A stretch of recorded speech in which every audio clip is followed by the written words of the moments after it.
In today's episode, it's good to be back.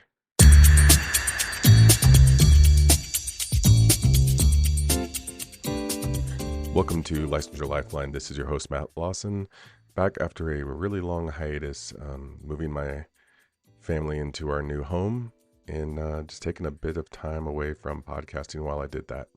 I honestly thought I would be able to just persevere and continue with the show while we were moving, but it became very apparent very quickly that that would just not happen. So it is good to be back, and thank you for joining me today. We're going to continue with the cognitive behavior therapies in this episode and dig a bit deeper into dialectical behavior therapy, or DBT. So a bit of a recap. DBT was a therapeutic approach developed in the 80s by Dr. Marsha Linehan, originally designed to support individuals struggling with borderline personality. As the approach developed, it became apparent that you could utilize it for a variety of different psychological decisions, and it proved to be really effective for individuals that required intensive treatment of emotional dysregulation, self-harm behaviors, and interpersonal conflicts. Looking at some of the main areas of focus for DBT, the first one at the top is emotional regulation, teaching the clients how to better regulate their emotions. If you've ever worked with somebody that has borderline personality disorder, you are very aware of how their emotions can oftentimes be all over the place. Very intense emotions that are kind of out of character in the moment, or just not appropriate for the moment. So one of the main areas of focus when using DBT is helping people to regulate those intense emotions that cause problems in their lives.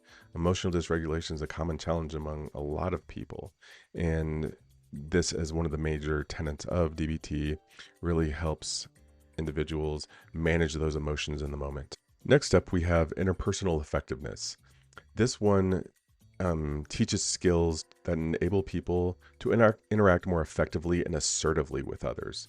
So this will include things like expressing need and being able to say no when you actually mean to say no to things, setting those boundaries with individuals in your life. My favorite one, distress tolerance, is also in this list. This can be something that really helps with a lot of people, especially dealing with things like anxiety and depression. So being able to manage your stress in situations that are really provoke a lot of emotion.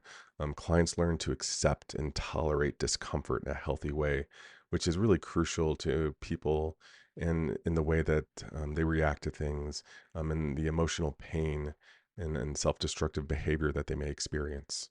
Mindfulness is also a really significant aspect of DBT, which was one of the first things that really attracted me to this modality, developing better mindfulness in the people that I worked with. But this is rooted in Buddhist practices around mindfulness, and it involves people being just fully aware and present in the moment.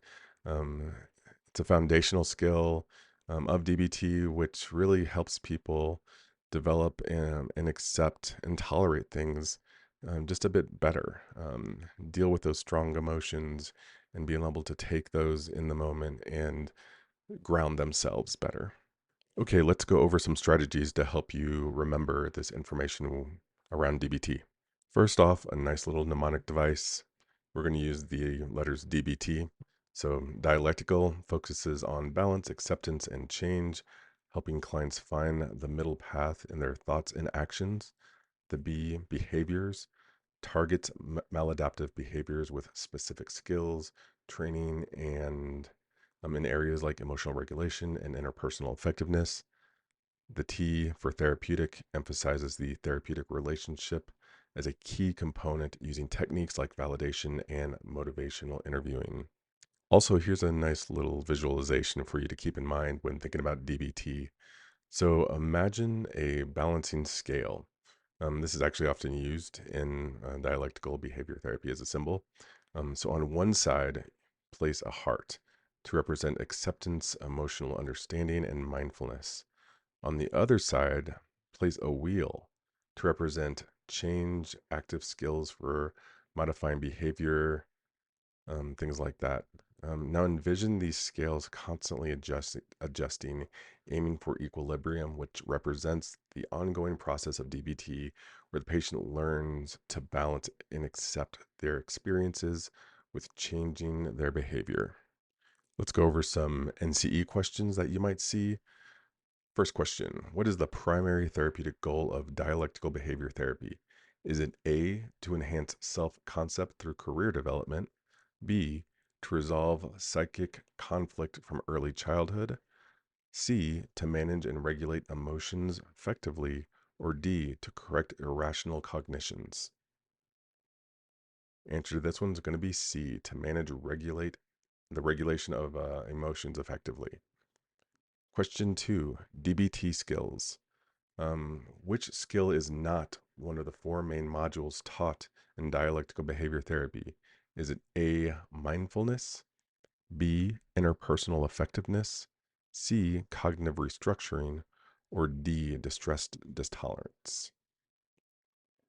The answer to this one is going to be C, cognitive restructuring. Next question. Dialectical behavior therapy was originally developed to treat which of the following conditions? A, generalized anxiety disorder, B, borderline personality disorder, C, major depressive disorder, or D, bipolar disorder? Answer this one's going to be borderline personality disorder. Last question. Which aspect of DBT involves helping clients accept and tolerate the pain in their lives? Is this emotional regulation, distress tolerance, interpersonal effectiveness, or mindfulness? This one is going to be distress tolerance. All right, that's it for the question.